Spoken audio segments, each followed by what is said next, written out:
My name is Clara Towson, and I'm a friend of the show. Boom. I am Francisca George, and I'm a friend of the show. Perfect. Hi, my name is Susan Leemans and I'm a friend of the show.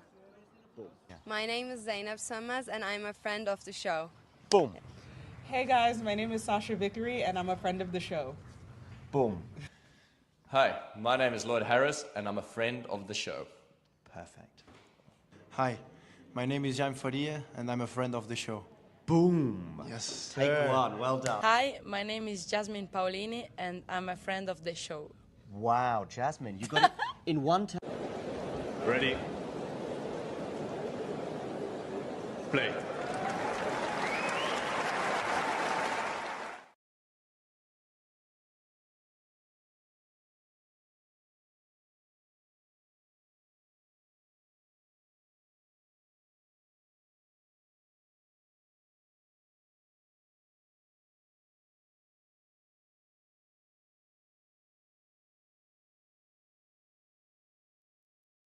WADA has recognized that his team bared some responsibility and therefore inferred with that would be Jannik Sinner too.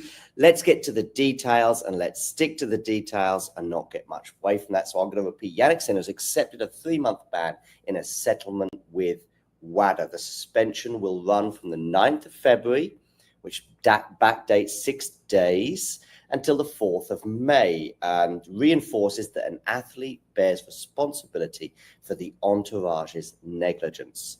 The appeal, which was due at CAS, the Arbitration for Sport, in April, has as a result been withdrawn. Let's get Jannik Sinner's response to that. But actually, before we do, let's get into the nuts and bolts of the WADA statement. So as you can see here from this tweet from WADA, WADA agrees to a resolution agreement in the case of Jannik Sinner. As I say, Jannik Sinner has complied. We'll get into his response in a second.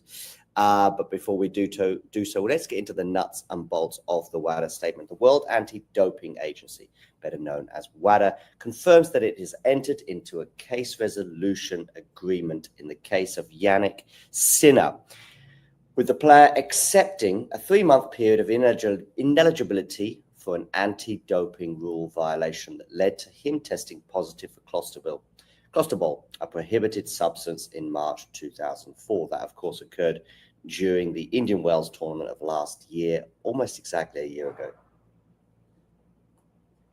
In September, WADA lodged an appeal to the Court of Arbitration for Sport, also known as CAS, in the case of Jannik Sinner, who had been found by an independent tribunal to bear no fault or negligence. Notwithstanding this appeal, the circumstances surrounding this specific case meant that in order to ensure a fair and appropriate outcome, WADA has prepared to enter into a settlement agreement in accordance with Article 10.8.2 of the World Anti-Doping Code.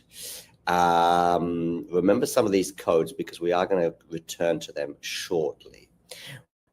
WADA accepts the athlete's explanation for the cause of the violation that is outlined in the first instance decision. WADA accepts that Mr. Sinner did not intend to cheat and that his exposure to clostebol did not provide any performance-enhancing benefit and took place without his knowledge of the result of negligence of members of his entourage. However, under the code and by virtue of CAS precedent, an athlete bears responsibility for the entourage's negligence. Based on the unique set of facts of this case, a 3-month suspension is deemed to be an appropriate outcome. As previously stated, WADA did not seek a disqualification of any results. I presume that means what was going back, save that which was previously imposed by the Tribunal of First Instance. The International Tennis Federation and International Tennis Integrity Agency, both co-respondents to WADA's case appeal, neither of which appealed the first instance decision. Both accepted the case resolution agreement. This is I'm going to get to this code in a second. Under the terms of the agreement, Mr. Sinner will serve his period of ineligibility starting on the 9th of February. So backdated 6 days. I'm sure he would have probably liked to backdate it a couple of weeks because he hasn't played since the Australian Open final. and it will run until the 4th of May. We'll get into the effects of that on the calendar shortly, which includes a credit for 4 days previously served by the athlete while he was under provisional suspension. Yes, when he first tested positive, he did have a 4 days provisional suspension, didn't he, last year? As per the code article 10.14.2, Mr. Sinner may return to official training activity from the 13th of April 2025. I mean, official training activity, that seems a little bit difficult to qualify. I guess as long as there's no videos of Jannik appearing on social media practicing before then he'll be fine. But I guess he can chill and watch some tennis maybe for a bit. Maybe he could still go to the gym, maintain his fitness. So that seems to be a bit vague, but we'll get to that in a second. In light of the case resolution agreement, WADA has formally withdrawn its appeal to CAS. Now, to Jannik Sinner's response to that, Jannik Sinner has agreed to a 3-month suspension due to team mistakes. Jannik Sinner has come to an agreement with the World Anti-Doping Agency, acknowledging his partial responsibility for the errors made by his team. As a result, he will face a 3-month suspension from tennis. WADA's investigation concluded that Sinner had no intent and did not derive any competitive advantage from the 2 positive tests for minimal traces of clostrobol detected in his system. This case has been hanging over me for nearly a year now, Jannik said, and the process still had a long time to run, with a decision maybe only at the end of the year. So he was concerned that this would continue throughout 2025. I have always accepted that I'm responsible for my team, and I realize WADA's strict rules are important protection for the sport I love. On that basis, I've accepted WADA's offer to resolve these proceedings on the basis of a 3-month sanction. Sinner's lawyer commented, I am delighted that Jannik can finally put this harrowing experience behind him. WADA has confirmed the facts determined by the independent tribunal. It is clear that Jannik had no intent, no knowledge, and gained no competitive advantage. Regrettably, errors made by members of his team led to this situation. Do get involved in the live chat. I will respond to those comments shortly. In the meantime, let's get to what this suspension from training, at least, means. So as Damien here tweets, if you're consumed by what the Mr. Sinner may return to official training activity from the 13th of April means, here's the relevant excerpt from WADA's code. As an exemption to Article 10.14.1, an athlete may return to train with a team or to use the facilities of a club or other member organization of a signatory's member organization during the shorter. So, yeah, still, I'm not sure what this entirely means without triggering the consequences. The term activity also includes, for example, administrative activities such as serving as an official. So clearly he couldn't just turn up as a tournament director somewhere. Well, that's not going to happen. Athletes cannot effectively train on their own so as to be ready to compete at the end of the athlete's period of eligibility during the training period described in this article. Yeah, well, I'm not sure if that clears up much, but there we go. There's the details for it. Some responses from the media. As you see, Serbian journalist Sasa Osmos responded with, Jannik Sinner will miss the American hardcourt masters and part of the clay court season, but he is eligible to play starting Rome. Should be good for Roland Garros, one of the best possible outcomes for the Italian. Mario Baccardi, of course, from Talking Tennis Paris, he will have 9,730 points in the ATP rankings when his suspension comes to an end. Alexander Zverev needs to score 2,545 points until the Madrid Masters in order to surpass him, whilst Carlos Alcaraz needs a whopping 3,720 points in order to do so. I will come to your sponsors in the chat. This is going to be a brief show because we have lots of other things to get to, and it is just basically a breaking news scenario. No response as yet from the ATP. Let's just check social media to see if they have indeed responded. As you can expect, there have been 1 or 2 other people that responded, but we will come to that in a second. Yeah, the ATP haven't responded as yet. Maybe they will put out a statement later on today, so keep an eyes peeled for that. Let's have a quick look at the tournaments that Yannick will actually be missing. Of course, he wasn't scheduled to play, I think, until the Sunshine Double, which obviously begins with Indian Wells next month, and then Miami. They were the next two tournaments, I believe, on the horizon for Yannick. But the other tournaments which he will miss as a result of this suspension would include Indian Wells, Miami, the beginning of the clay court season. I would imagine that he would have loved to have played Monte Carlo and Madrid, with possibly a tournament in between, but Monte Carlo and Madrid, and he'll be back for Rome. So he may choose, because of the lack of tennis, to play Hamburg as well, or perhaps Geneva, en route to Roland Garros, where he'll be back. Of course, he got to the semi-final there last year. So what does he really miss? Well, he misses the Masters tournaments of Indian Wells, Miami, Madrid, and Monte Carlo. But not everybody is happy with his suspension, or at least the way it came about. Journalist Oliver Caffrey here says if only all athletes who tested positive due to negligence were able to negotiate the outcome like Yannick Sinner has been able to. Marcus Buckland, the broadcaster, has also taken to Twitter to say, how do you reach a settlement over a drug ban? I guess if you're the world #1 tennis player, it is easy. Doesn't look good, though. Maybe not a win-win for other players in similar situations who experience very different outcomes. Of course, some of those have mentioned stuff as well. I'm sure he's happy to accept it, but that is not the point. Perhaps somewhat more predictably, though, we've already had a response from Nick Kyrgios, which I will share with you. So he was found guilty, hence the ban, but didn't get stripped of anything and can play the French Open.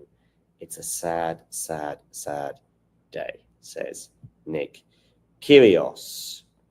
Coming to some questions here and points in the live chat. As I say, we will be bringing this to a close very shortly. Gene here saying 3 months is nothing, couldn't have come at a more perfect time. He doesn't have much to defend now until Roland Garros in terms of points. Yeah, because he got last year, he didn't play Madrid. He got to the semis in Monte Carlo, where he was, I think, injured, hence his Oh, no, he did play Madrid, but he withdrew, didn't he, halfway through. But, yeah, not many points there to defend. Won Miami and got to the semis in Indian Wells. Michael here suggesting that 3 months is not enough, a minimum 1 year for the first violation, lifetime ban for a second is what he suggests. And Matthew here saying if he's able to play Rome, then it's a good ban, as good a ban as he could hope for. What's this stuff about him being unable to train for a certain period? That didn't make sense. No, and it still doesn't, Matthew, make sense. He is officially not allowed to train, I think, until the 13th of April. But what does that mean? It probably means not turning up at a tennis club, a recognized tennis club, and training there. So I'm sure he's allowed to go for a run. That is for sure. I'm sure he's allowed to walk. I'm sure he's allowed to cycle. I'm sure he'll be allowed to maintain his fitness. I'm sure we won't be seeing any clips of him practicing.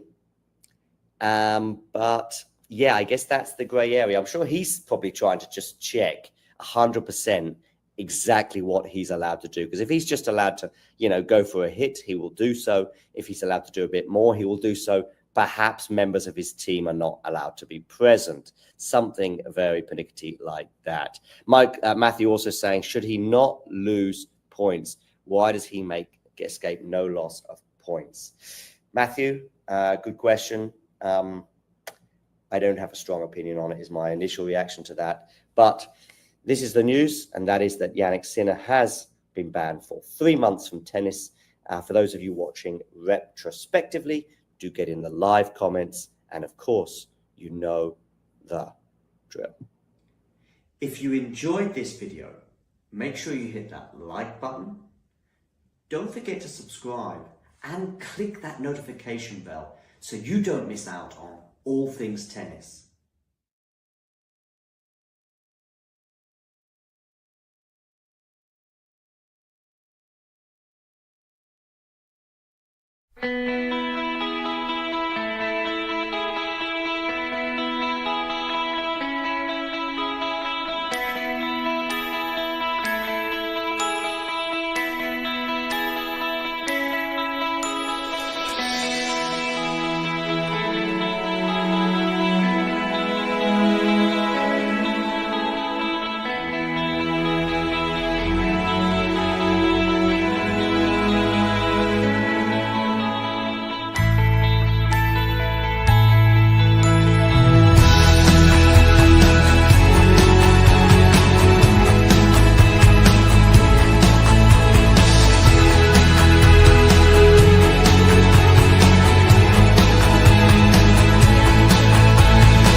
I just think, clothes are there so that we don't feel cold.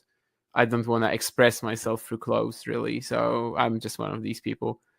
So. Damn. Is that going to be put on a YouTube short or something? I don't know. I mean, it's an opinion I've shared with many people in the past. I don't know if they laughed at me or not, but apparently one of them. Don't know if your future girlfriend will like that. My former girlfriend did not. I can tell you that. She was kind of like. I'm not surprised. I've learned some stuff from this relationship, also related to this. That basically there are some like fundamentals of who I am. And they shouldn't be influenced by anybody else. Like, I shouldn't let anybody influence.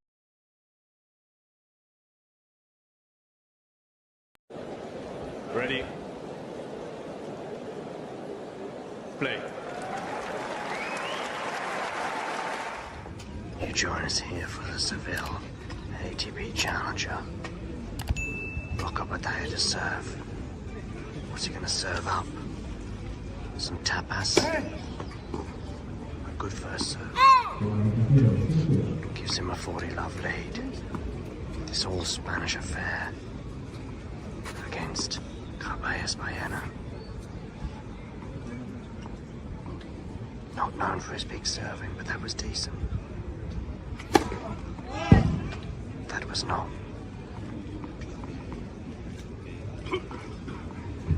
Let the tennis do the talking. One-handed backhand clips the net. Bit fortunate there. Drop shot. Oh, you cannot teach that. You cannot teach that.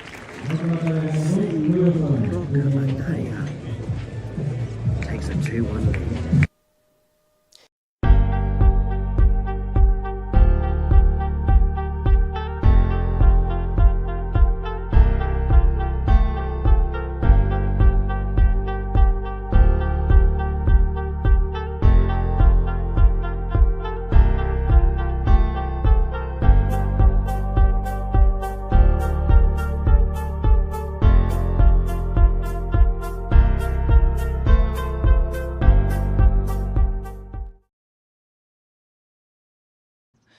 My name is Clara Towson, and I'm a friend of the show.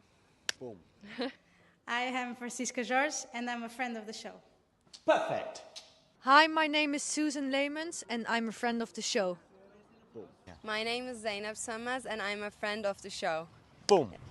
Hey guys, my name is Sasha Vickery, and I'm a friend of the show. Boom. Hi, my name is Lloyd Harris, and I'm a friend of the show. Perfect. Hi, my name is Jaime Faria, and I'm a friend of the show. Boom. Yes. Take one. Well done. Hi, my name is Jasmine Paolini, and I'm a friend of the show. Wow, Jasmine, you got it in one time. Ready? Play.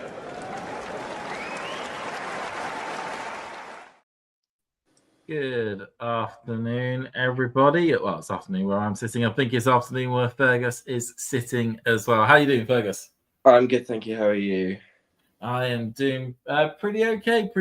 We've had a bit of a very busy start to certainly a tennis, a very busy start to the day with the big news this morning, and I think it's something just as the players on the court, at least on the screen that I've got in front of me, are warming up. We got the news, of course, that Jannik Sinner, the world number one and three-time Grand Slam champion, has accepted, or at least negotiated by the looks of it, a 3-month ban to be out of the sport from what is effectively a couple of days ago until the beginning of May.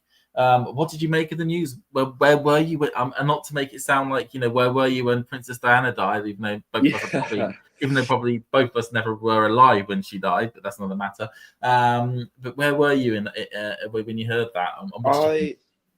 I actually just had a notification come through on my phone, and I was actually a bit shocked. I wasn't really. There was this all this build-up of whether he was going to get banned or what was going to happen, and I was kind of expecting it to all it wasn't going to go away as such, but I wasn't expected to hear anything for a month or two, and then obviously it came through 3 months. I mean, 3 months is. I think is it Tim Henman that said it was a bit convenient that he's not missing a slam. He's missing. Well, he'll miss 4 big tournaments, which one of them he has no points to defend because he didn't play last year. I just feel as though 3 months is a little too light for me. 2 positive doping cases. If you're going to give him an actual ban, you have to take away his credentials. He's world number one, and he could most likely stay as world number one even if he doesn't play for the next 3 months, unless Zverev and Alcaraz both play lights out for the next 3 months, which, going off what's happened recently, is not going to happen. Alcaraz more likely than Zverev lost last night to Cerundolo, and then came up with some excuse about how it's not easy to play in Argentina. That's a real cop out for the world number 2, to be honest. There hasn't been an Argentinian winner of the tournament since Schwartzman. No. Apart from last year, but as in it's not like there's been a consistent stream of Argentinian winners. It's a real big cop out. But yeah, we'll see what happens. Maybe Zverev will play really well in Indian Wells, Miami, and Acapulco, and he'll take that number 1 spot. But I don't think so, and I think nothing will have changed. Sinner will come back, and he'll still be world number 1, and it's almost like it didn't happen, which is really unfortunate. Yeah, it is. I've just sort of seen a little bit. They just did a camera shot of one of the spotlights, and there was a little bit of rain in the air in Doha. So I'm really hoping that isn't what I'm hoping or what it potentially could be, which is it getting a bit heavier, and hopefully it's just spitting a bit in Doha at the moment. But as you were saying, Zverev last night, it feels a bit weird because he came through his match against Lajovic in a pretty straightforward manner. Yes, he played an Argentinian in Francisco Cerundolo in the quarterfinal, but many a time, as you say, Alcaraz has gone there and gone deep on a couple of occasions. Norrie's gone deep there, beating Argentinians along the way. It's a really weird statement to make, and also again, what was it? Casper Ruud beat Schwartzman in the final in 22 as well. So there's been a pattern of certainly European players that have been able to do well in the tournament. So it seems a bit bizarre thing that Zverev would say that just trying to find an excuse of why he lost. And yeah, it's certainly a different atmosphere down in South America. But if you have a good mentality and you know your game's strong enough, then you should be okay. And I think a lot of us could potentially look back to it maybe being a bit of a hangover from the Australian Open still. The effects of that loss and how far away he feels from being able to win a title will be still quite prevalent. And as we say now, in Sinner's case, because Sinner, the person who beat him, Sinner's still going to be there at Roland Garros. And as you say, it's very convenient. It was a good little backhand there from Anisimova. That's one way to start, literally on the baseline. Just what I was continuing to say. Yeah, so, Sinner, of course, as you say, missing from the Sunshine Double was interestingly, and that was the big thing, was that he was in Doha literally today and yesterday practicing on the courts. Getting ready for the newly upgraded 500 event there next week, and now not in the draw. Obviously went there just to save face, just to make it look as though everything was as normal. That maybe this negotiation things weren't fully settled until pretty much maybe yesterday, so they were still maybe expecting that he would still need to play Doha. But yeah, won't be playing Doha, won't be playing Indian Wells, Miami. I know he probably would have, it would have been a bit funny if he was going to go do Monte Carlo off the back of Miami again, because that caused him some problems last year, but he still would have wanted to have played that. And was already announced to play Munich as well, the 500 event there after Monte Carlo. So that's going. And then Madrid Masters, so maybe back for Rome, which, his home tournament, his grand re-emergence onto the main tour. As you say, it is. He probably, he probably could not have picked a better time in the season for him to get a 3-month ban. I know no player wants to get a 3-month ban, but to get the 3-month ban at that time period, and as you say, it raises questions both on the WADA side, which is, if you were so convinced that this guy should have been mainly severely punished, why aren't you prepared to go all the way to CAS to get your appeal heard? But then similarly, if you're Sinner and you're absolutely sure that you did nothing wrong, well, we know he. And that's the thing, is CAS found that he said that for him himself, he did nothing wrong. The point of the case was mainly down to the negligence and recklessness of his team. And are you responsible for the recklessness and negligence of your team?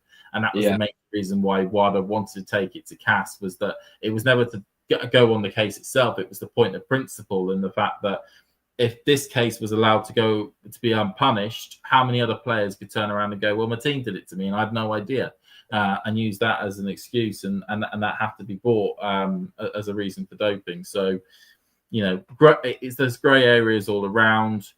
It's going to be interesting now, certainly going into the Sunshine Double, which we would surely have looked at Sinner as being a huge favourite of maybe even completing the Sunshine Double in the same year, given his hard-court prowess. Certainly opportunities are now opened up for a lot of players now to potentially, make some runs. And as you say, Zverev at the moment, if he's able to win a couple of Masters, 500 here or there, could overtake Sinner to become world number one by the time the Rome event takes place. Well, he'll be the, if he does, he'll be the first world number one to have never won when was the last time there was world number one that hasn't won a slam? It's a very good question. I think you're going all the way back to the early 90s, would you not be at that, with that? Or I don't think anyone in the early thousands did. No, because it was Safin and then Federer, and then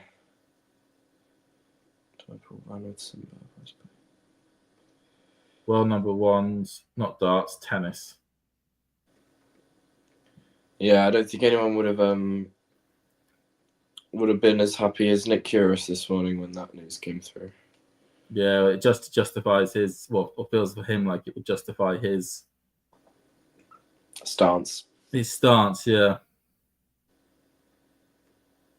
Because Ferrero won the slam and then became world number one for 8 weeks.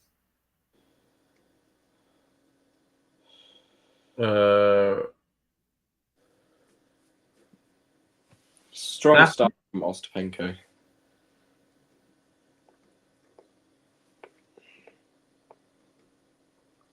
Whoever can get the first strike in here. Oh, yeah. I mean. Oh, here we go. I found it. Marcelo Rios. When was that? He became world number one. He is the only man in the Open era to ever be world number one without ever winning a major singles title. All I know is he was world number one for 6 weeks. When was he? Highest ranking? No, it wouldn't have been that. That's all I know is it's Rios, and it was in the 90s for 6 weeks. Yeah, he's the only player to have become world number one without winning a slam. There you go. I mean, John's all over that. I've only realised that Rios he's not talking about Rio, as in like Rio the tournament, as in he's talking about Rios as a person. If anyone's unsure, John is on his way, or at least is making his way to Rio de Janeiro at the moment. Very excited for his adventures to see the Rio Open and maybe to see Zverev go out second round to a Brazilian we've never heard of before. Or maybe even Fonseca. That would be even better. And that's a shame, is that I was really hoping that in Buenos Aires we were going to get like a Zverev Fonseca final. Yeah, that would have been fun to have watched. It would. Strong start. I mean, it's lovely forehand up the line there for Anisimova. I mean, okay, so we've kind of covered thingy. I know we've got people in the chat who are putting their views in about Sinner and Kolostobol and whatever the hell that's put there. Never mind. But onto this match here, or onto this sort of a tournament here at the moment with Doha. So what was your feelings when you saw or what did you think when you saw that Ostapenko beat Swiatek in such an easy fashion almost yesterday? I think it's just a mental block for Swiatek now. She can't get past Ostapenko. I mean, it's 5-0 now. I mean, that I've no doubt. Well, I mean, I find it hard to believe that she will end her career. Swiatek will end her career with a bigger head-to-head ratio loss than against Ostapenko. I think it's ridiculous now that she can't seem to just. And it's not like it's close. I mean, they're all just demolition jobs from Ostapenko, and it's strange. We say that. I mean, it's been said that Swiatek does sometimes struggle when the ball is like really being hammered around the court, and that when she's rushed, she's not as good. But then you look at Sabalenka, and she has a great record against Sabalenka. So it might just be that when Ostapenko gets it right, which is true, that she is arguably the biggest hitter on tour. I mean, she's just absolutely huge hitting from Ostapenko, but it's just that she's not as consistent as Sabalenka. So maybe it's just whenever Ostapenko plays Swiatek that she just always turns it on, and it's ridiculous, really. Some of the shots she was hitting yesterday, especially even to win the match. I mean, that forehand. I mean, she was just bullying Swiatek around the court, and there was nothing that really Swiatek could do. I mean, it's one of those things where, although we don't necessarily think of Swiatek with a huge serve, her serve is still incredibly deadly. And for Ostapenko to basically play cat and mouse with it for the entirety of the contest, especially in that second set, where even on what felt like the biggest of first serves that Swiatek could put in, Ostapenko was just teeing off on it wherever she wanted to put it. I mean, it was just something. It was, it just felt like something out of a sci-fi novel, really. It felt unbelievably ridiculous. Yeah. Yeah, she is a break point for Anisimova here, as we just double fault. It just seems a bit like the Ostapenko of old. It's just rocked up a little bit at the start here. That's a third double fault in in just her second game. She want to keep those away as much as possible, and second serve for Anisimova to tuck into here. I wonder if she'll go big or just try to land it.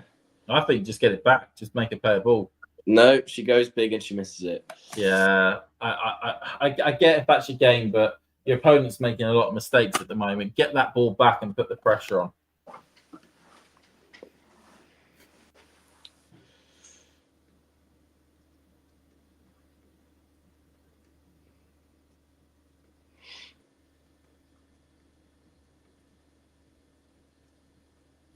Got ball up in the air. Cross court, up the line from just didn't get. Yeah, just didn't. For somebody who has one of the best backhands on tour in Anisimova, you'd hope for a little bit better there, especially when it was a bit of an open court, straight up the line and steer off to another break. It would have been. It very much looks as though the wind is still playing a bit of havoc as it was yesterday. Great backhand from Ostapenko, which he holds. Hold serve there, 2-1 to Ostapenko.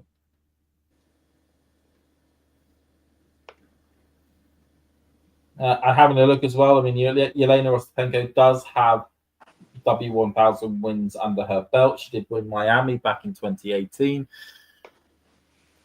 But this would be Anisimova's first W1000 title if she was able to convert here. She did, of course, what was it? Was it last year? She got herself to the final in Canada. Lost out to Pegula in that one there. Yeah. I don't know. It's tough. It's actually really tough to call this final. It could go either way for me. I think if it depends how many first serves Anisimova lands, because Ostapenko is. I think Damien tweeted about it yesterday that Ostapenko is arguably the best returner on serve on the tour because of as in just hitting winners off returns, because she just tees off, and when it comes off, it looks ridiculous. And I think that if Anisimova starts missing some first serves, even just for one game, and then that, I think one break will be crucial in this match. I don't think it'll be breaks backwards and forwards, but I could be wrong. No, Anisimova, I don't know why, but I keep on tripping over her name.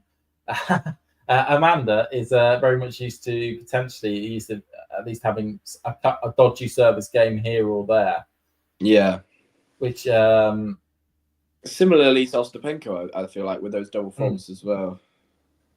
Usually when Ostapenko goes bad, it goes bad though. Like bad. It goes bad. Yeah. Yeah.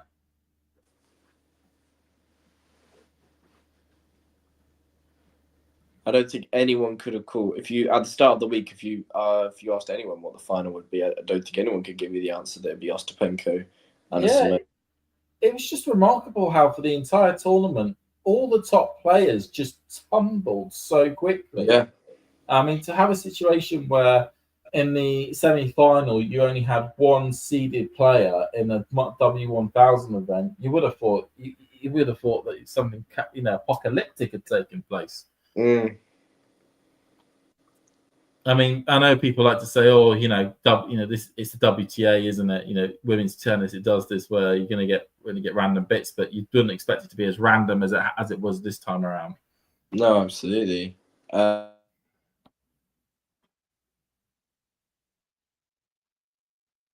Fergus is on match point, Alexandrova versus Sabalenka. Sabalenka missed huge open court backhand on match point, and in the tiebreak, and you just think, well, it just sort of sums up that they just weren't hitting their mark. The big players, as Anisimova holds to love, pretty standard stuff from Anisimova there. Ostapenko missing all the returns just fractionally. It's it's still raining. The hope is that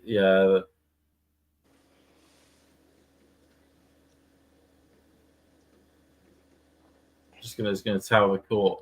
It's one of those things where in Doha it probably only rains like 1 week, at least like maybe 5 days of the year, and this has turned out to be one of those days. Just classic, stereotypical on the final.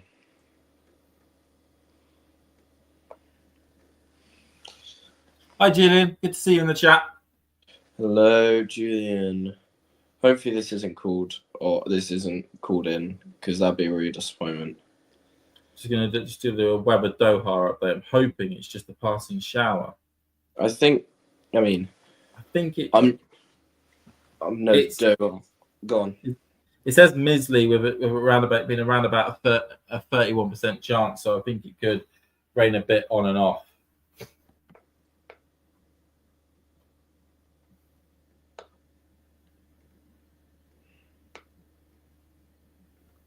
Anisimova's sitting down. I mean, it's not. It's. I mean, it's 19 degrees at the moment, so hopefully the rain will, at least participate. Yeah.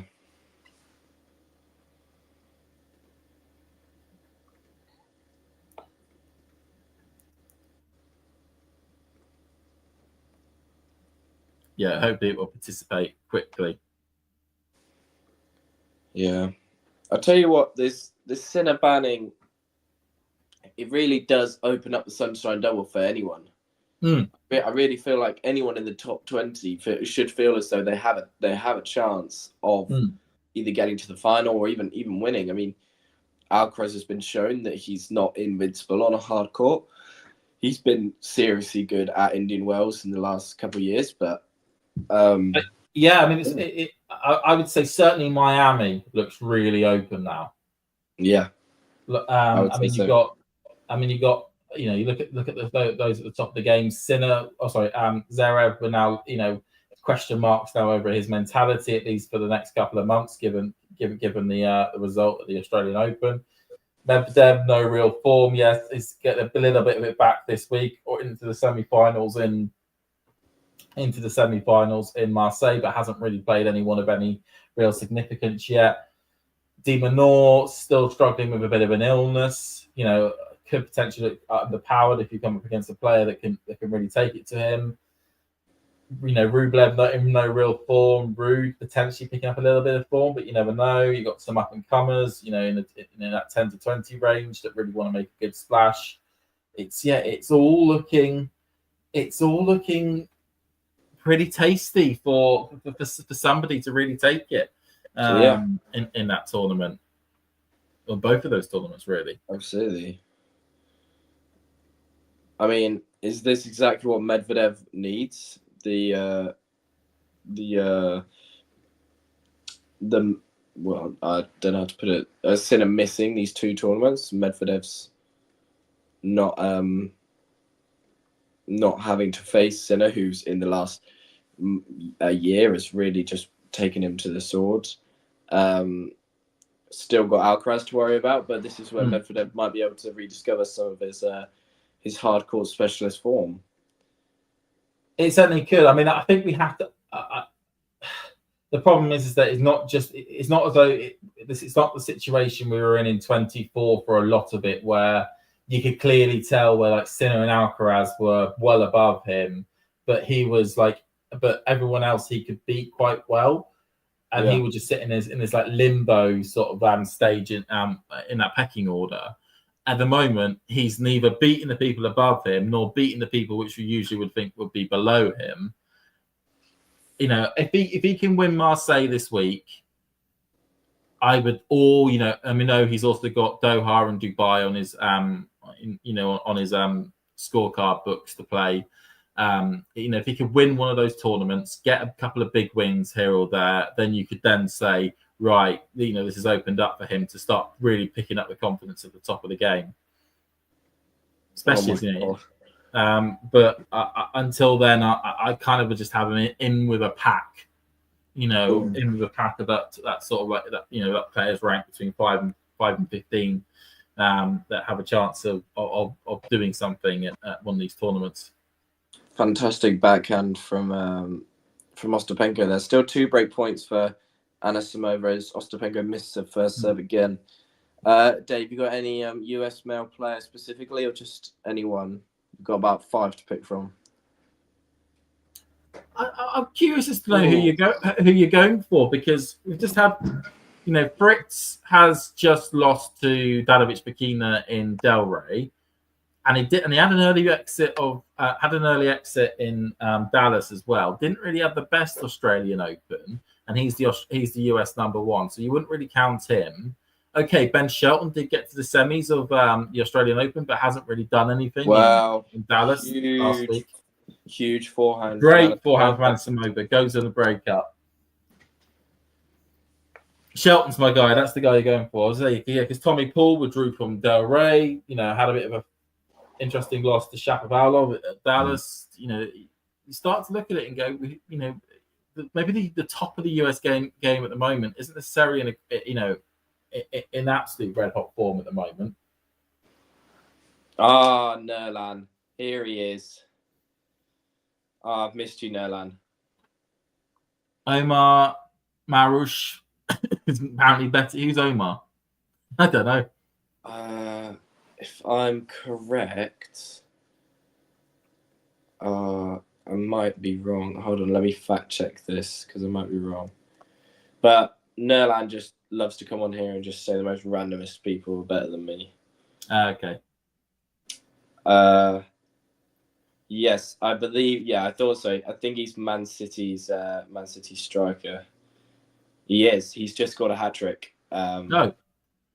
Yeah, he's Man City. He's Man City are playing Newcastle at the moment, and they're 3-0 up, and all three have been scored by Omar. So yeah, just Nerlan just tucking It's into 2022. Yeah, that sounds about right. Just as soon as they won their second title in a row, then he was just decided to jump on that bandwagon, didn't he?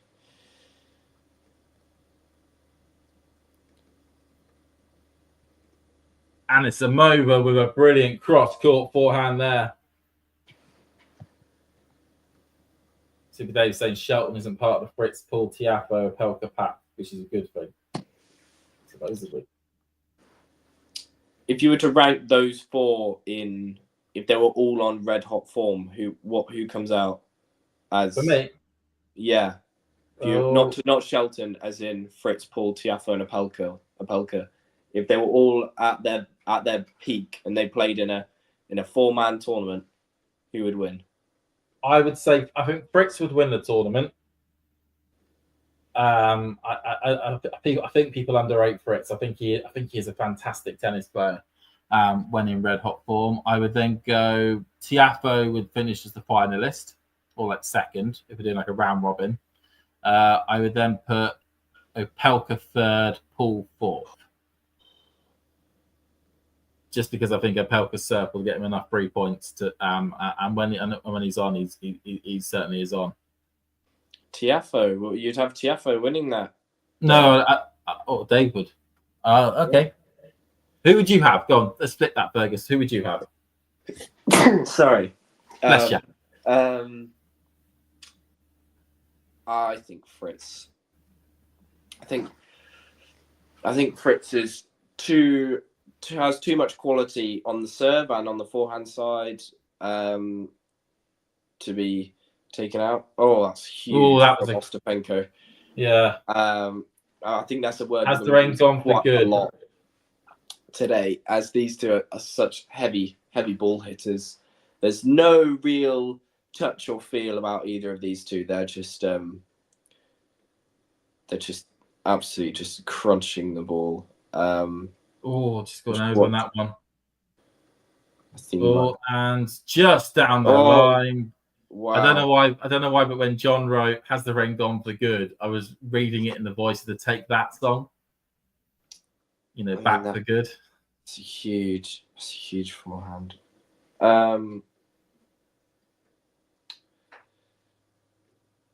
No, I'd have Fritz, and then I'd have. Well, it depends what we're playing on. If we're playing on just an American hard court, just say the US Open, then we'll give all of them home advantage. I do think that it's. I agree with you that I would agree that it's at their prime. I'd go Fritz, Tiafoe, Opelka, then Paul. I just don't think Paul is consistent enough. Just where the performance he put in against Shapovalov last week is not like it was disappointing. I think Shapovalov literally played outrageously last week. He was so good, and it's like what he was like for period 3, 4, 5 years ago now. And it's nice to see that he's playing like that again. And now he's I'm not sure if he's down to play this week, because obviously had a week off, but as in week that's just coming up, but he might be able to cling on to a seeding for Indian Wells, which would be great for him. No, yeah, he was going to be around. I think he's currently 32nd, playing.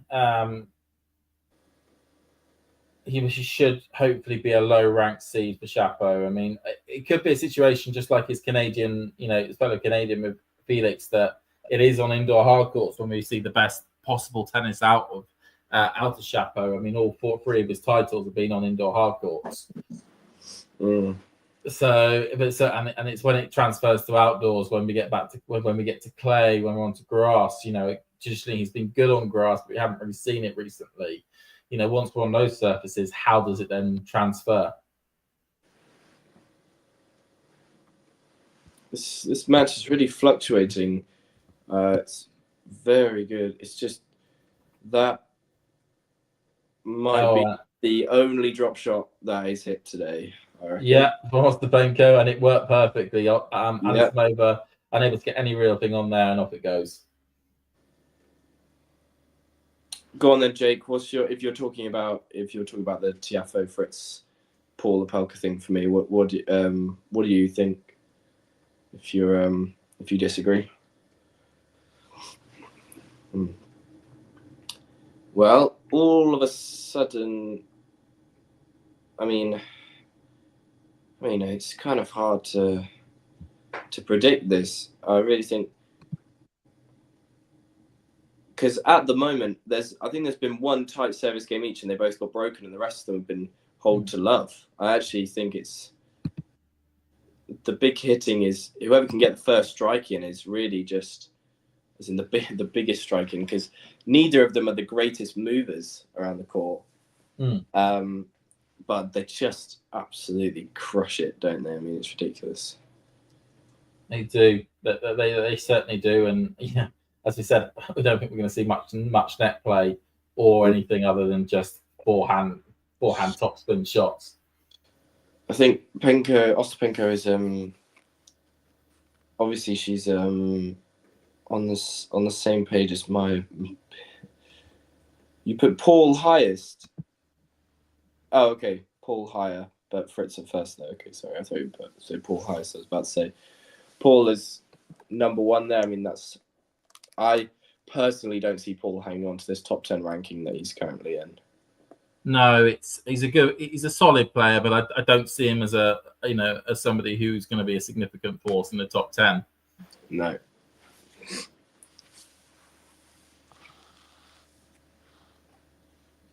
Ostapenko wins the first point. Hello, Carlos Cordova from Norwich, Norfolk, from the land of Alan Partridge.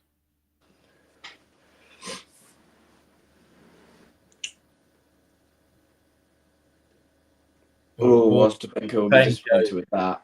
Yeah, she should have got a good connection on that one. Oh, this could. This might be a first set. I feel like this first set is crucial. I say it's crucial for Anisimova. I would say it's crucial. Yeah, I agree. I think Penko could lose it and still be in an okay position. Oh, Ostapenko again will be disappointed that she had so much space at the line, but she tried to go cross and dragged it down. Yeah, even John agrees with us. There you go.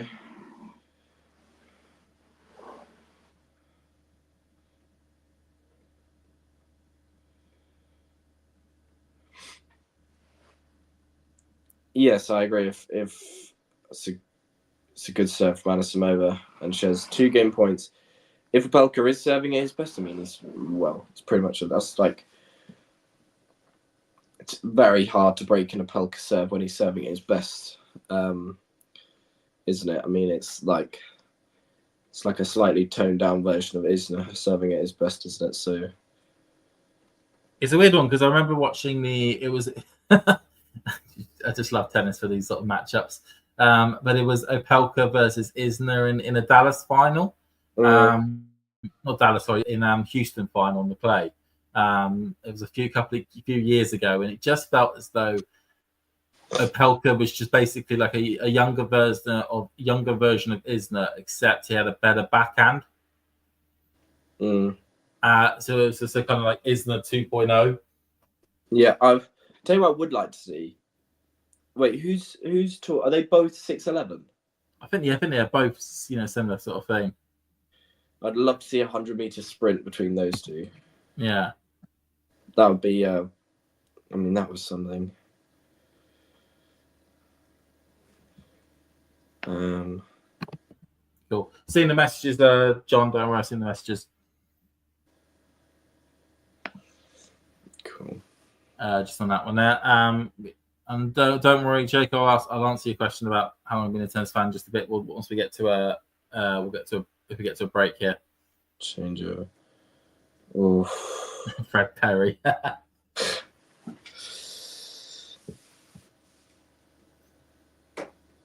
15-4. Well, I mean, I wouldn't say that this is moving at. Well, I mean, it's really ticking along quite well. Yeah, 31 minutes for 8 games is quite quick. Yeah. Oh, was that on the line from Anisimova? It was on the line. Chance for Anisimova here.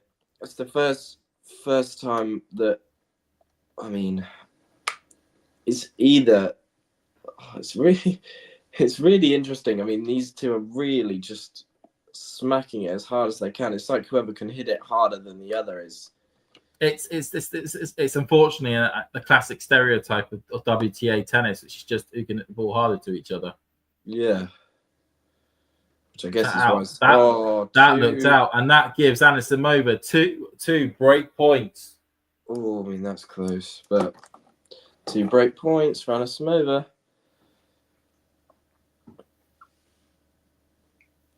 Someone said earlier there'll be Penko in 3. I mean, it's going to have to be. Well, we'll see. I mean, in the WTA, it's a lot more common that someone breaks and then breaks straight back than it is in the ATP. Oh my word! That did just brush the line. I mean, that was on a coin toss sort of stuff there. I mean, that is just ridiculous. Just using the pace that Anisimova puts on the ball to then redirect it. And it's a great and then she redirects it breaks. like that. Then she redirects it like that. And Anisimova breaks and will serve for the first set in this final. Wow. What a good sign to get the break, wrapping herself up warm. It's not that warm in Qatar. It really isn't that warm in Qatar. It's only around about 18, 19 degrees in the evening at the moment. So if anyone has been to the to either Qatar, Dubai, Bahrain, any country, any of those sort of like countries and cities in that part of the region, you do find that yes, in the day it's ridiculously hot, even in the winter months. But certainly at this stage in the winter months, the temperature does drop quite significantly. The arid nature of the desert just causes that to happen.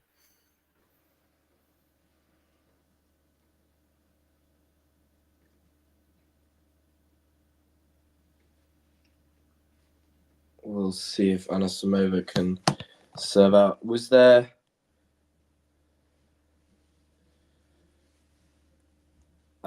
Yes, we'll do, John. We'll see if Anisimova can serve it out. My stream's just.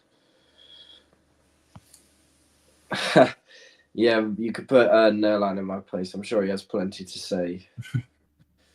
Not sure what it would be about, but I'm sure he has plenty to say. Anyway, I wonder if Nerlan is even watching the tennis. He just decided to come on his stream just to cause mayhem. Yeah, he does like to do that. Oh, lovely! So good. Sorry, I don't mean to clap there. That one was clap worthy. The redirection on that backhand.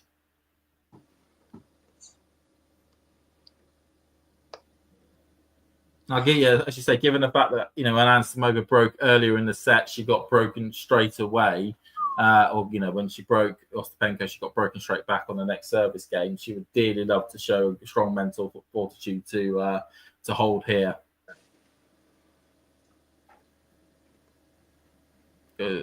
Just goes slightly long.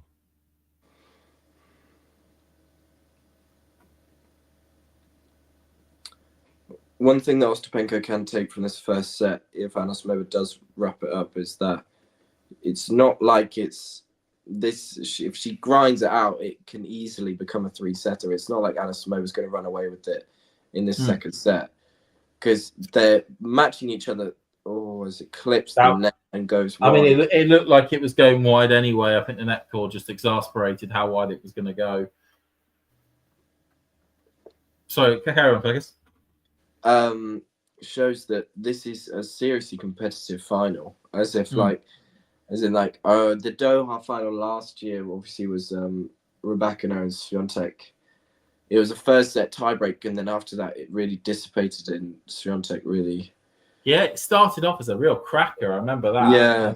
I'm like, this could be one of the matches of the year, and then the second set happened, and it was not the match of the year, and then the match of the year, of course, was then that Madrid final. That Madrid final, absolutely, that was 100%. I don't think it was even close to anything else was close to match of the year. Great. I still feel privileged by the fact that I was doing the talking tennis stream during that match. As Anisimova takes the first set, 6-4. Good start for the American. 1 set away from winning her first ever WTA 1000 event. I mean, where was she sitting ranking-wise after this match if she wins? Hold the line, caller. Let me have a look. Yes, this would be Amanda's biggest title by some margin, I think. She's won a five. I think she has won a 500 somewhere, but she has not won an 1,000. She currently is sitting 25th in the WTA live rankings. If she does win this match, she will jump up to 18. 18 in the world. There you go. Did she win Washington? I think she did win Washington. I will just give me a tick, Jake. I'm just going to double check that. But so I know she's got titles. She hasn't really got that big titles. Overview, titles and finals. She's won.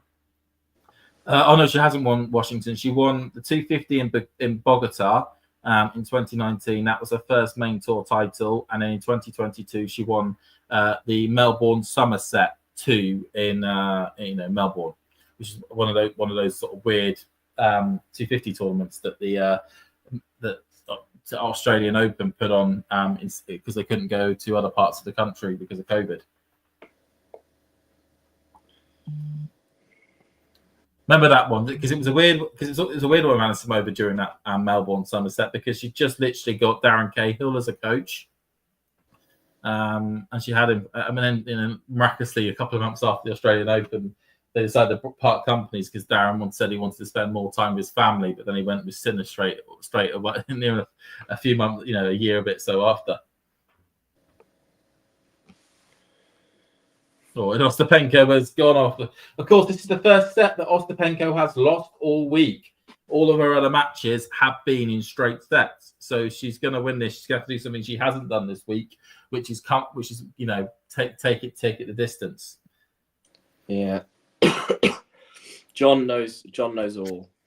Jake, John knows all. He can see into the future of tennis.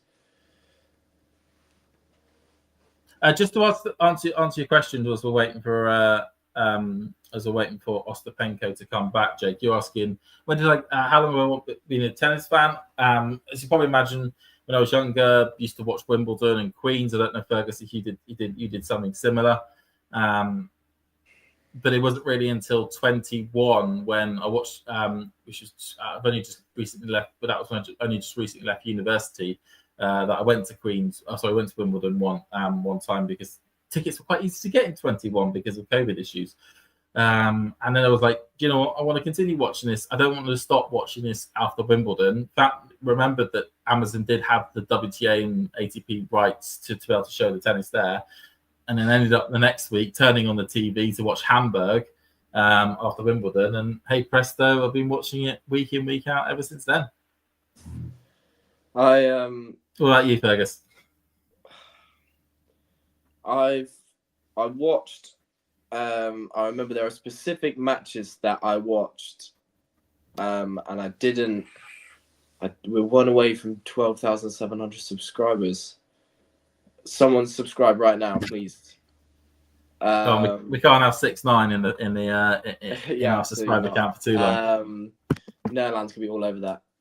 There are specific matches that I remember watching before I actually got into tennis. I remember watching the 2012 Wimbledon final. Obviously, Federer beat Murray. I remember watching the 2013 Wimbledon final, which obviously Murray won.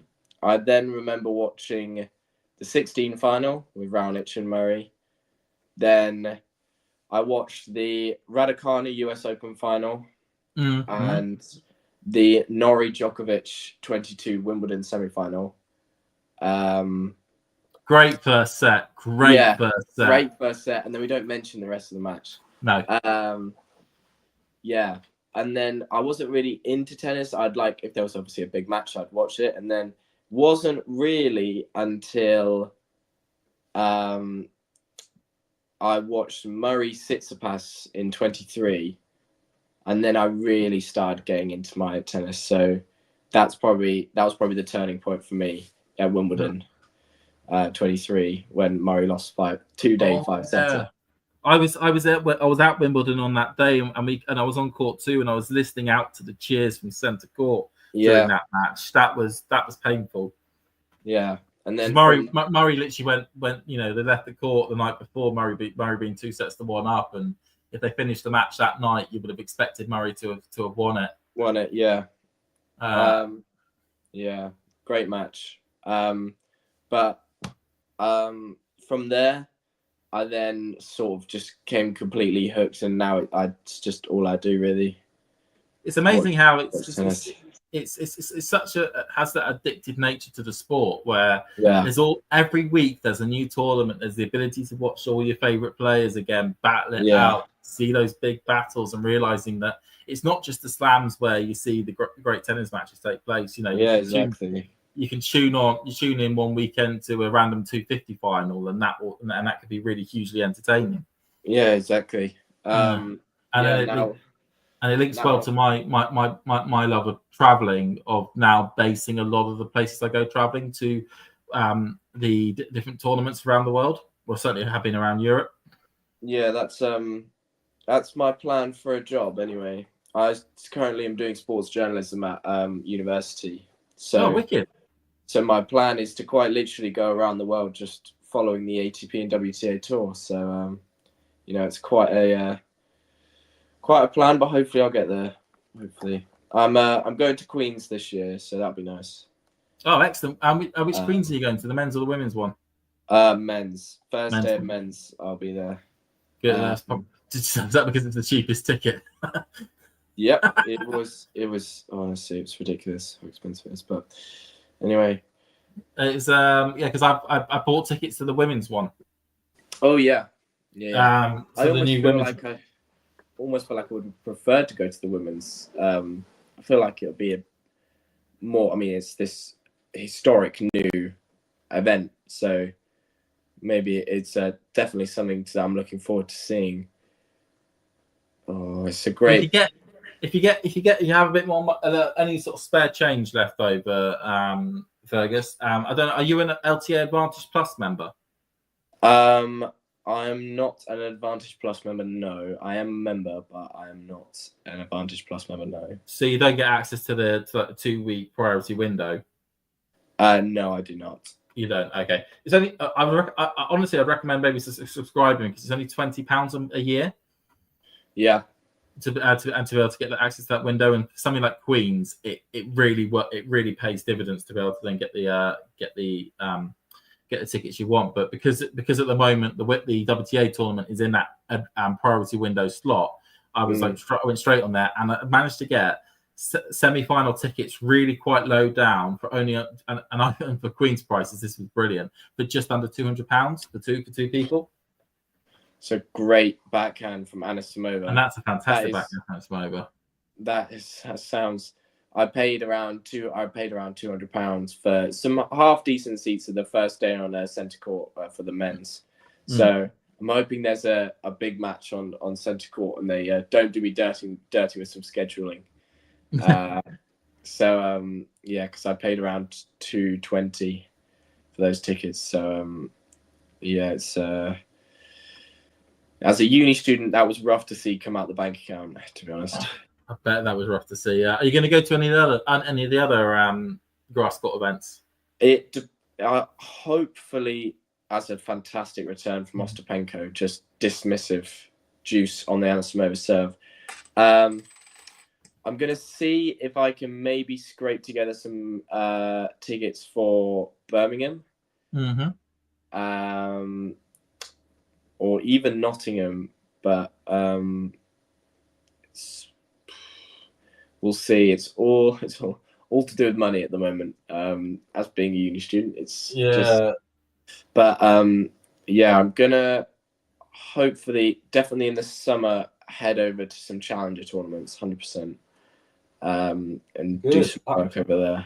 I'm really disappointed now that because of where I live, in the south, just outside of London, but to the sort of southwest part of London.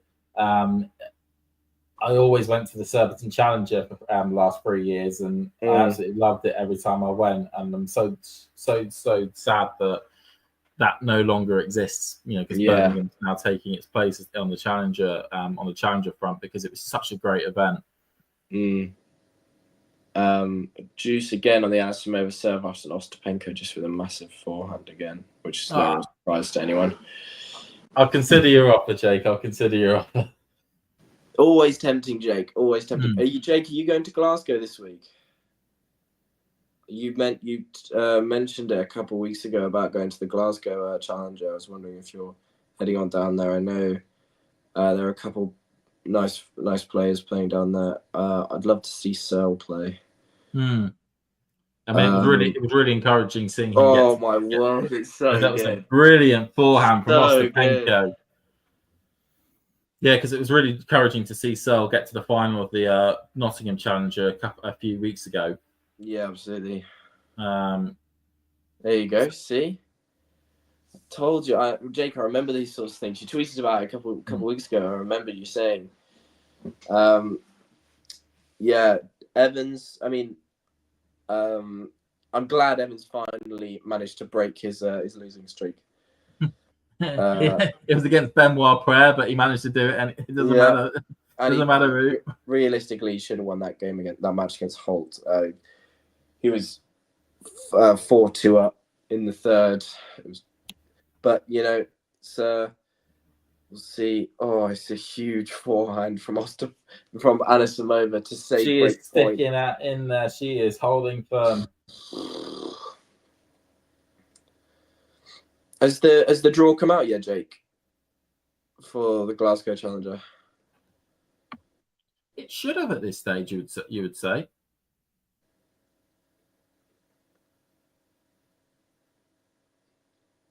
Also hoping that this week Billy Harris can make his way into the top 100. Hoping.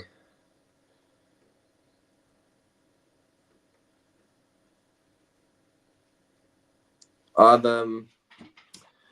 say he's got one big run in a tournament left in him. He's gonna qualify. I've interviewed Marcus Willis before, actually, Jake. He was a really nice guy.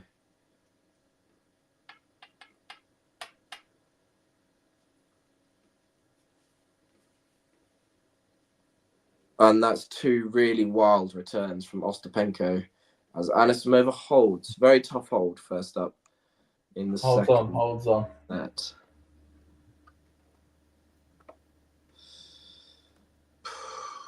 See what Ostapenko can do. Ostapenko just has to stick at it. She's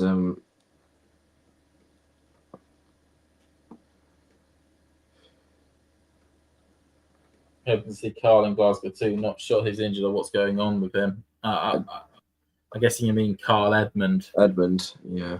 It's just a big question, actually, given how the heights that he got into in the game. How much does he want to continue trying to grind at the Challenger circuit to get back to the main tour? It just doesn't look like it's working for him at the moment. Well, there was Anisimova takes the first point of the third game of the second. With a bit of a slice of luck with some net cordage there, but there was a streak at the beginning of last year where Edmund won like 4 titles back to back, and he was back inside the world's top 350, and Anisimova with a huge return off the backhand, missed the first serve, and either of these two will put it away like it's nothing really. I mean, it's just so easy for them to just tuck into it. But yeah, he looked like he stopped playing at the end of last year due to some injuries, and it looks like he's really struggling to get going this year. But we'll see. Comes forward, and Samova just about gets to it and gets it in. Give herself 3 break point chances at the beginning of the second.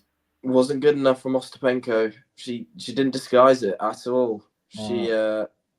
She cut right underneath it, and it wasn't good enough. Anisimova getting there in plenty of time.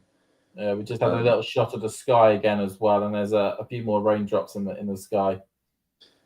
We'll see. It's the one thing I'm looking forward to when we get back to clay is that we know that the clay courts. And what a return winner with the forehand! That is some game from Anisimova. Wow. From being right up against it, facing break points on their own service game in the previous game, to then going on to break her opponent to love. Right, if she's able to hold it from here, she'll be looking at the first title for Anisimova, biggest title by far in her career. Absolutely nuts. Jake, you're asking about my trip to France. Yeah, I went to Montpellier a couple of weeks ago. It was a really good experience, actually. It's a very nice venue that they're in. The seats are very spacious in terms of seats. They're also very comfortable. You get a great view of the players in the stadium. And from all the real angles, really, and actually, the pink court and blue inner works really well when you're watching live. The French are always fantastic when it comes to their support of tennis. Even for the doubles matches, the stadium was half to around about 3/4 full most of the time. It was, yeah. I mean, if you get a chance, and I know you get some funny looks from the French, certainly at the 250 tournaments when you hear a Brit rock up. But you get a chance, go to one of the French 250s because they are a great time, really. I've been to Marseille on a couple of occasions, Montpellier now. I went to the 250 and the WTA 250 in Lyon the last year that it took place. Every single time has been a real great experience, and certainly to see live tennis on the live main tour tennis is just brilliant. Especially in those events. Strong start in this fourth game, trying to break back, huge backhand. Anisimova is playing Ostapenko tennis better than Ostapenko so far. That sounds about right to me. And the prices were reasonable. I paid around about 50 for the final. I paid around about 45, 50 euros per ticket. And that's for the semi-final as well, which, given the fact that, as you've heard from me in Fergus, the prices we paid for Queen's tickets, it makes it look a damn sight more reasonable. Yeah, I mean, it's just ridiculous, isn't it? And a double fault for Anisimova. Big chance for Ostapenko to get back into this second set. She needs it desperately. My sister was in Auckland when the Auckland when it was the WTA Auckland 250. Oh yeah. And, I mean, it was £10 for entry. I mean, nice. I mean, bad. Oh, no. Anisimova with, Ostapenko again with chance to break back, mirroring each other. There's a lot more raindrops on the camera lens as well.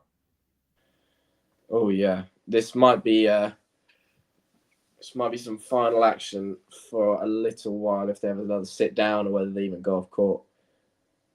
for a little bit. It does look pretty windy there. Hopefully it's blowing the rain away a bit. Yeah. And then a broken back for love.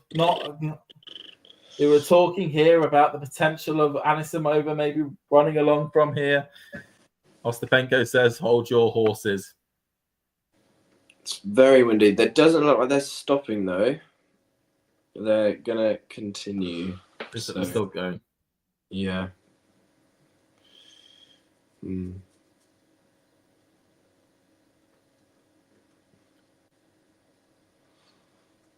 See what Ostapenko can do in this service game.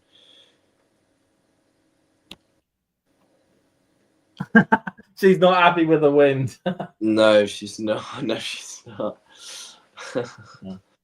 No, it doesn't look like it's raining at all. It just looks like it's spitting there, Dave. So it's the sort of spitting that wouldn't stop a clay court match. It's the best way to describe it. Yeah, but it takes. You still see clay court matches playing quite normally if that was the sort of rain levels. Yeah.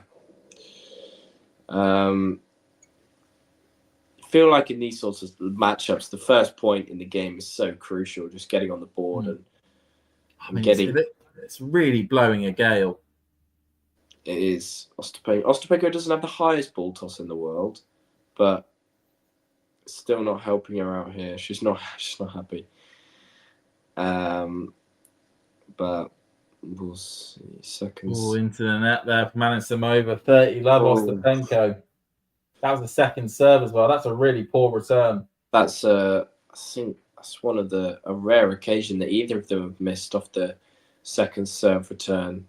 Both going after it completely, not thinking about just get it back in court, just getting to the point, just thinking about just absolute going after the return. Backhand Anisimova, backhand by Ostapenko, forehand by Anisimova. Just lands in. Down the line from Ostapenko.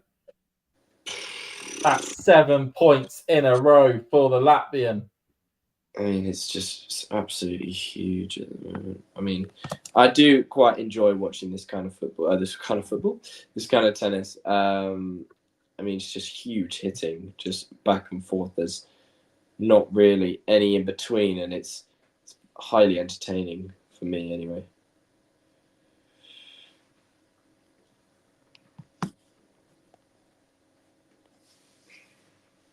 Oh, but Anisimova says, hang on a minute. Here's my backhand. I mean, showing how good her backhand is, isn't she? One of the best on tour.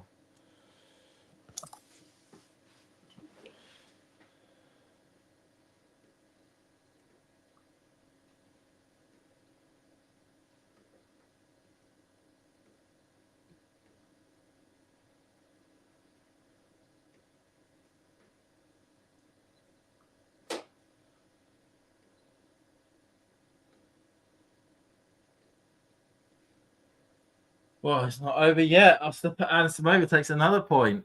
Let's keep getting another shot of the rain in the sky. Rain, go away. Yeah, it's just spitting. We did talk about it right at the start of the stream, Drake. Yeah, but if you want to give your opinions on the Sinner ruling again, James. Long story short, grey on grey on grey on grey is the best way to describe it. It is very murky for all parties, really, when it comes to this case. Number one, it makes Sinner look as though he does feel as though something did go wrong and that he should be punished for it. Similarly for WADA, who were so determined that a proper ban was needed to put in place, it looks a bit suspicious, the fact that they're happy to settle outside of court. It just doesn't look good for tennis now. The fact that, this is potentially, in the sporting terms, could be up there with Lance Armstrong in terms of how people now could perceive the sport, given the fact that world number one has now taken this length of ban. It's I think there'll be more to come from this. I think Sinner's played a blinder when it comes to the times that he's going to be off. Not going to miss any slams. Basically, it's going to be a load of 1,000 events that he doesn't have that many points to defend from, barring Miami. It's he's done well. He's done the best he can do for himself, which as you'd fully expect for him and his team. Well, Ostapenko was 40 love up, and now it's juice, but now it's advantage Ostapenko. It was break point after 4 errors from Ostapenko in a row. And now we'll have another game point for Ostapenko. Doesn't look good that he played to everything, getting world number 1. Yeah, it's not a good look for the ATP tour at all, unfortunately. And you can say reporting if you don't think. No, we Ghost, we did show the PTA statement. They're not happy about it. They're certainly not happy about it, which is the first time we've seen any degree of animation from that organisation in a number of years. Ostapenko with a tough hold after digging herself into a hole and digging herself out of it. I mean, to be honest, I'm surprised they got out of the fact that they would just wanted to discuss getting trading cards for their players, rather than representing them on top levels on key issues. Yeah, I wonder if we're gonna still no sign of any break in play with the rain. Clearly not too bad, and it's made to look worse than it is with the shots that they're showing us. So they're just trying to increase our anxiety that this match is going to get delayed. I've got 15 minutes and then I'll have to head off, unfortunately. No worries. It's going to be dark in the room. I better turn it on. But yeah, there's a very small opportunity. There's a very small chance that Anisimova will get this done in 15 minutes. If she can hold then break again. But I don't think that's going to happen. See what Anisimova can do here. PTP just providing pre-legal services.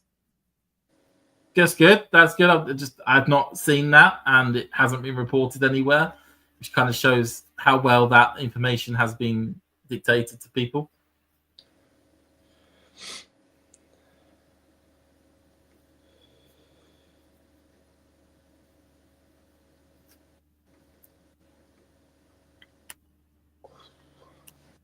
Wonder whether now Anisimova will be now thinking about that break point she had after getting herself back into that fifth game.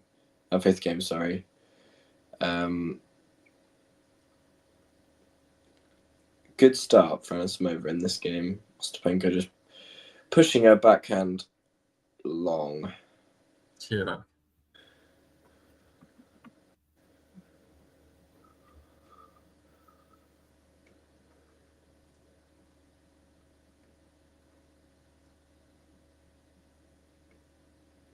Bad backhand there. Bad backhand. Going for it as always. No sort of release from Ostapenko. It's big or go home.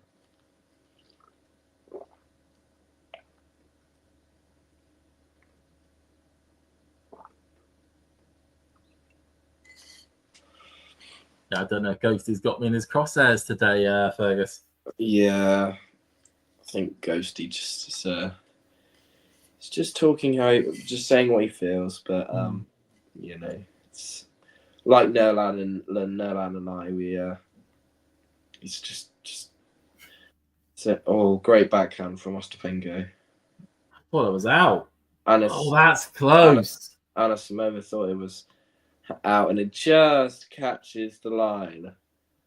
Anisimova not happy at all. Again, getting into these service games is just so crucial for these two at the moment because it seems that they're both just hitting so big.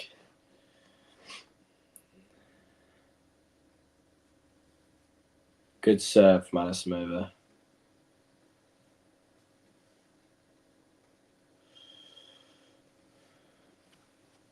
Two game points for the American. And it's been taken. She's now 3-all. Well, so just stop the momentum swing at the moment there. Well, it looks as though it's stopped raining as well. So New balls are out.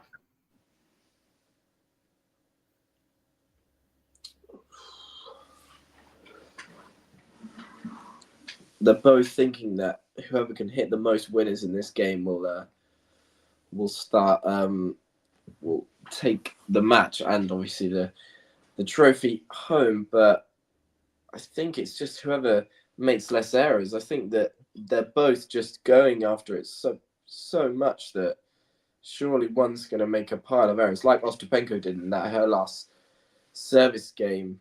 And obviously it went from 40-love to juice and then to break point, and then she managed to find some first serves. But Ostapenko still looking strong. This might be the best I've seen Ostapenko play in a while. In a long while. She good backhand from Anisimova though. Sets that up and lets that one go. Yeah, I mean it's ridiculous, isn't it? Just any serve that isn't in the exact spot, if it's not on the line, then it's going to be dismissed. It's always have to remind myself that Ostapenko has won a Grand Slam before. Good serve from Ostapenko there.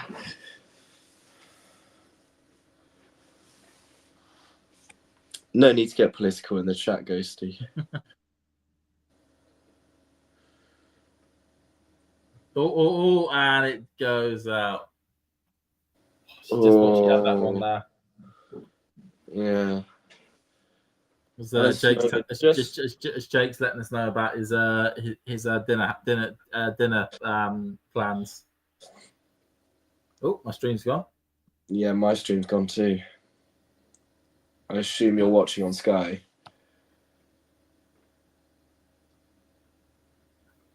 Yeah, I'm watching Sky. It's gone. I've gone. Wow. I've got mine back. Oh. Great. Oh, there we go. I'm back. There you go.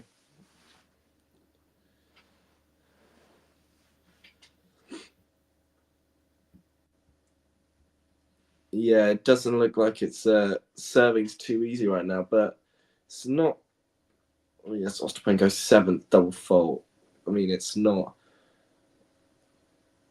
I don't think I would say that it's the reason she's currently in a losing position. But I mean, none of it helps, does it?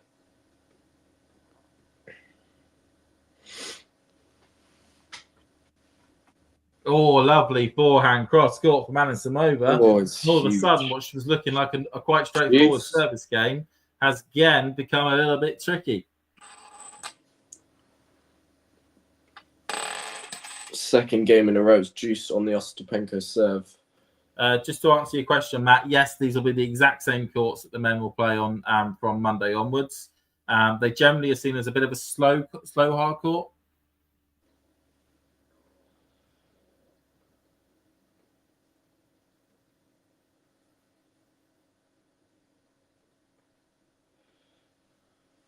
Return into the net from Anisimova, and it's game point for Ostapenko again.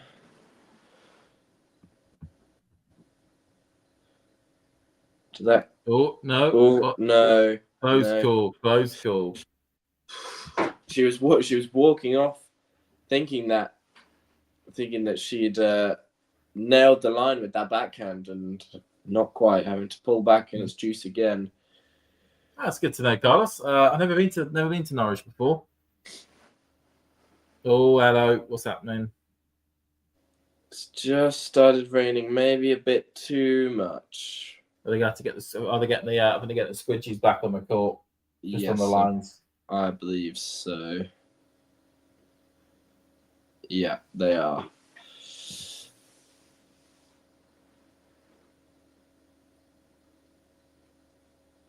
Yeah, I mean, it's not.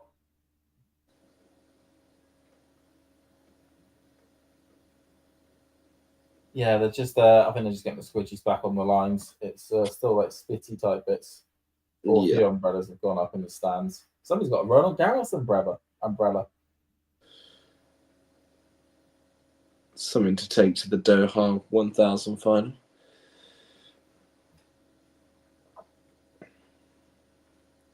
Well, the chair umpire's going back in her chair, so she obviously feels that it's not going to be too bad.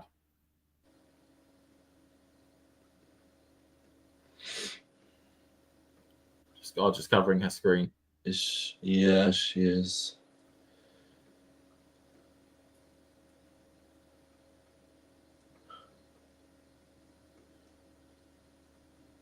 Looks as though they might be going off court. Anisimova putting away her rackets, so I reckon they might be going off court in a minute.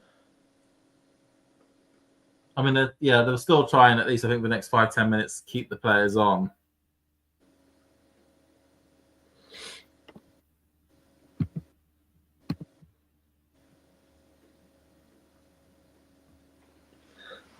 He's happy enough.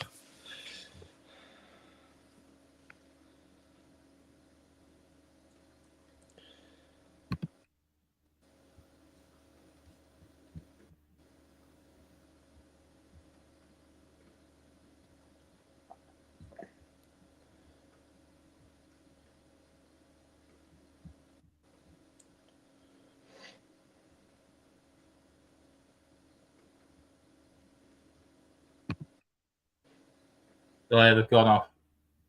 Yeah.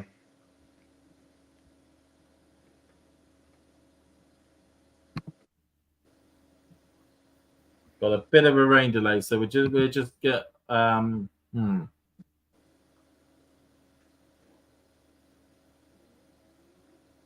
This is a bit of a problem.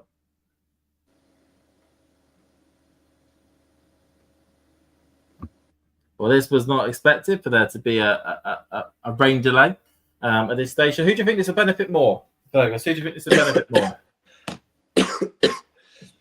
Probably Ostapenko, I'd say.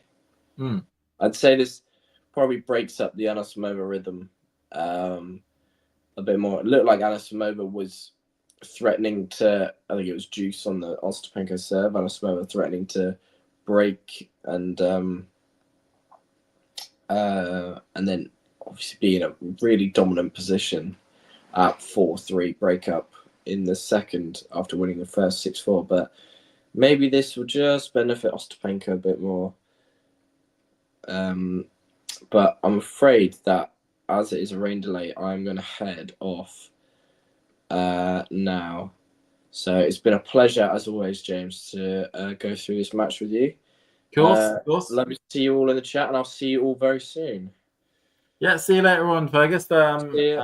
And yeah, see you in a bit. Cheers.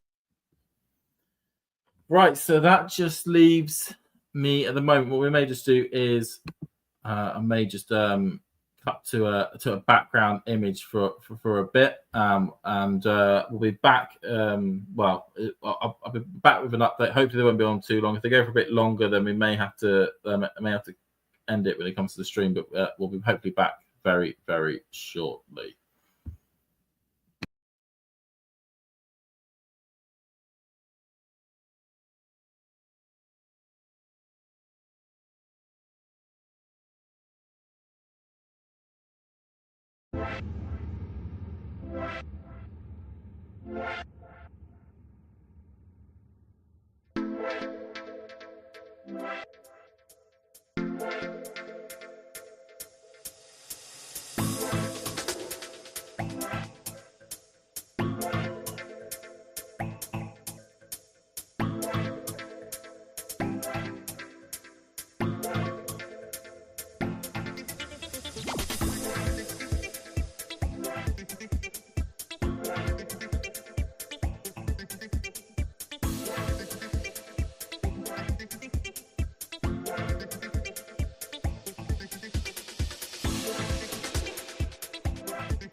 And we're back because it looks as though they're back on the TV. Hopefully everybody is still with me, which would be fantastic.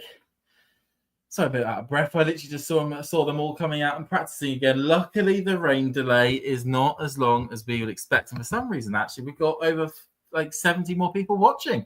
Who would have thought a bit of banging music and a Please Stay in Tune sign would have got people to have rocked along, which is fantastic. I hope everyone is okay in the chat. If you're ready for what could potentially be last 3 games, if Anisimova wins 3 games in a row, or we could be looking at the setting up of a comeback for Ostapenko, somebody who could use this time that she's been given to reset, come up with some ideas to try and see how she can then see off the rest of this match, or try and at least, get that second set and take it into a third. This will be an interesting dilemma. Please do comment in the chat how you think things are going to go.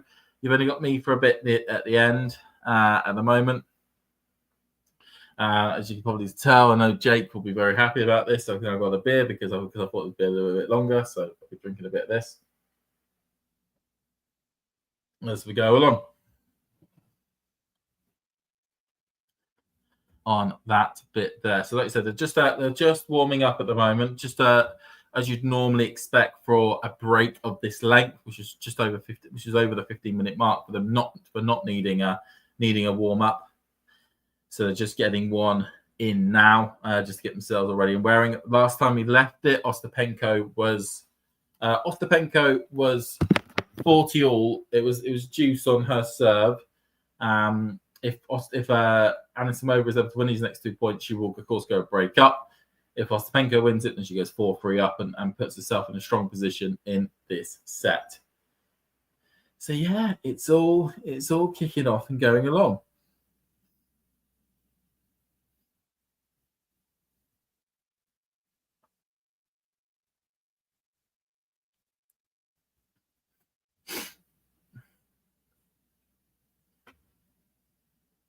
So I think we've still got people. I think everybody is still alive. At least I'm hoping everybody is still alive.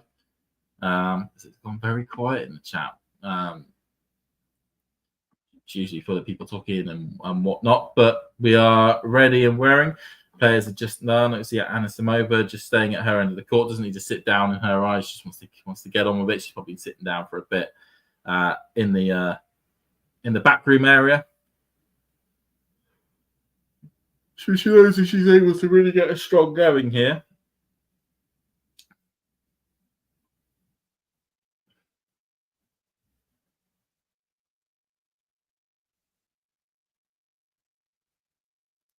Okay, so Ostapenko.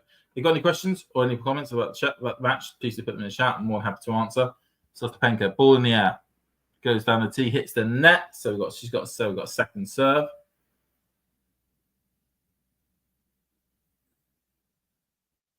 Goes, another into the net. Advantage Anisimova. So a break point chance already for the American.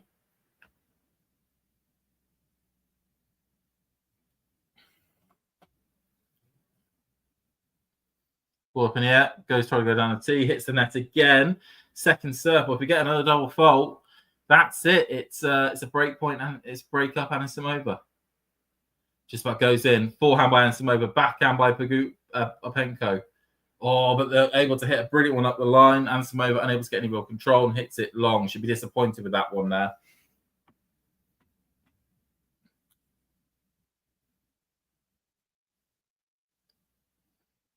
So back to juice. That chance has come and gone.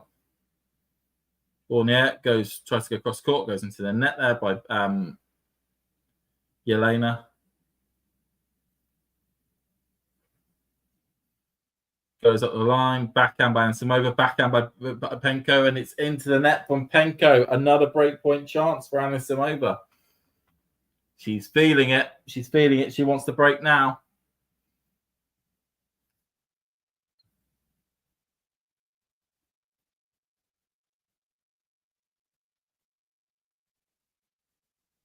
Goes up the line, beforehand by Anisimova, into the net from Ostapenko, and Anisimova has the break. Anisimova has the break. She is now 2 games away from wrapping up this title. She doesn't want to sit down. She's one that keeps going. Just don't need to sit down. We've only played a couple of points. 2 wins, 2 games away from the biggest title of her career. Can she put in a strong serving performance? Can she put in a strong serving performance?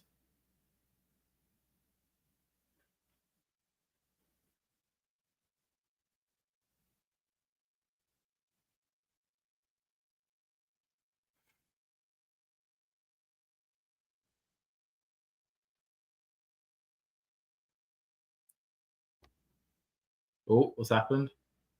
But Anisimova just coming forward to the service line. Like I said, you can do if you haven't already liked this video, do subscribe if you haven't already, and do put your comments in the chat. I'm ready and raring for somebody to be able to respond to them. Anisimova goes up the line, just goes long, second serve, really key for her. You feel to get the first point. Ball in the air. Just about goes over, bounces over. But it was just a let cord. I felt it was looking like more of a let cord.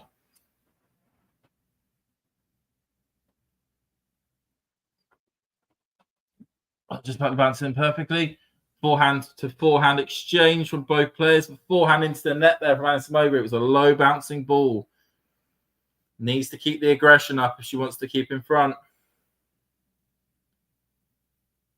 Cannot let Ostapenko dictate too much in this match. Just bad ball toss. The wind is still playing a factor. In the middle, backhand by Ostapenko, backhand by Anisimova, and it's out. And it's looking like a service game where Anisimova is not looking at the races. It's like the other service games. She's able to break Ostapenko, but Ostapenko breaks straight back. At the moment, love 30. 15-30. Point on the board. Point on the board for Anisimova. Can she show big character to get a hold here? Needs to get back level pegging on her service game first. Can she do it on this point? In the air, goes cross court, backhand by Penko, backhand by Anisimova, out by Ostapenko with a wild forehand cross court. We are now level pegging 30 all. So Anisimova here, 2 points away from opening up a bit of a gap, a 5-3 gap. Ball in the air by Anisimova, goes cross court, low wide, so it's a second serve, something potentially for Ostapenko to attack. Goes cross court or just bounces off the net. I think that was a let call there. Let call there. Ball up in the middle. Backhand by Ostapenko. Backhand by Anisimova. Backhand by Ostapenko down the line. Forehand just about by Anisimova. Penko comes to the net. Backhand it down the line. And that gives a break point. You feel it's crucial at the moment. Anisimova gets as many first serves in as possible.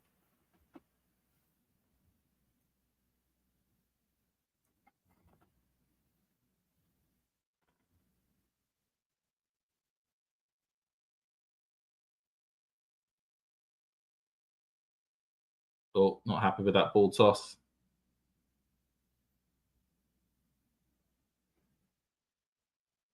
Goes down the tee backhand wild from Ostapenko. We are to juice. It just showing the power of the first serve for Anmanda.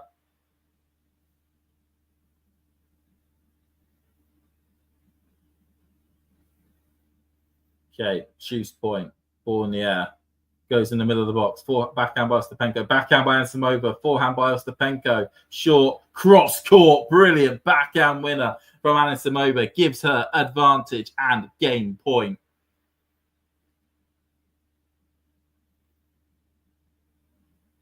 It was a great backhand cross court there. Perfectly placed. It was a short ball from Ostapenko, but she still needed to put it away. Ball in the air by Anisimova. Goes down the in the middle of the box. Backhand by Ostapenko. Back. Oh, but a sloppy backhand from Anisimova. Not much control on that one there. Takes it back to juice. Ostapenko has no determination to give this up lightly.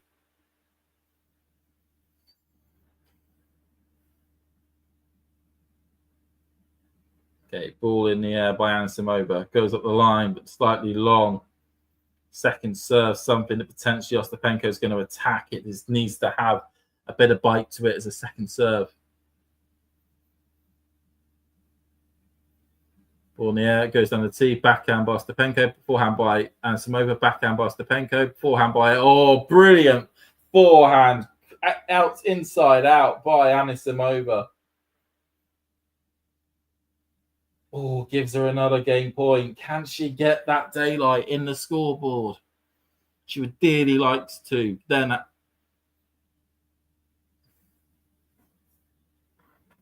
okay, ball in the air. Goes in the middle of the box. Backhand by Ostapenko. Forehand by Anisimova. Backhand by Ostapenko into the net. And there we go. Anisimova is 5-3 in the lead. 5-3 in the lead.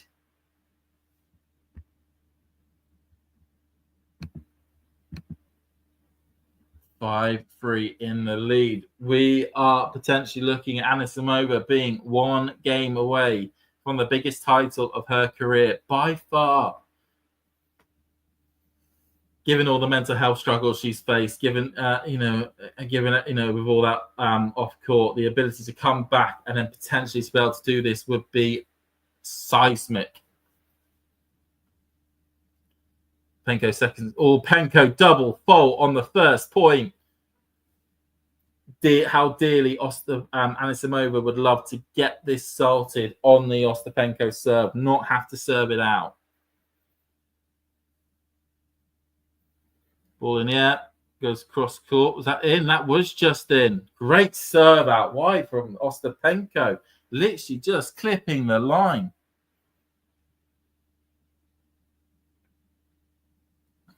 $15-all.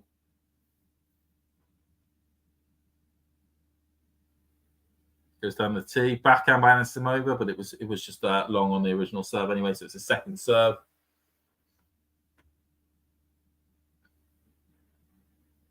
Into the net, another double fault. Both points that Anisimova has won in this service game have been double faults by Ostapenko. Takes her halfway home without having to hit a ball.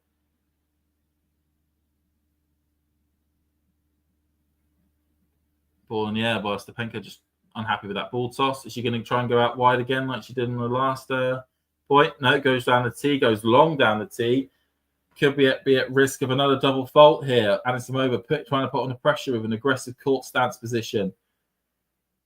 Forehand up the line, perfectly placed. It was on a really weak and inviting second serve from Ostapenko gives Anisimova 2 championship points. She has come out the more fierce, the more competitive after the rain delay. Is she going to get rewarded? Ball in the air, goes down the tee, backhand by Anisimova, forehand by Penko, forehand long by Anisimova, just a little bit too long on that one. One of the 2 championship points have come and gone. Oh, she'll be disappointed on that one. She was in that rally and she just overplayed it. Okay, second championship point here. Ball up. Down the tee, forehand, just long though. Second serve here.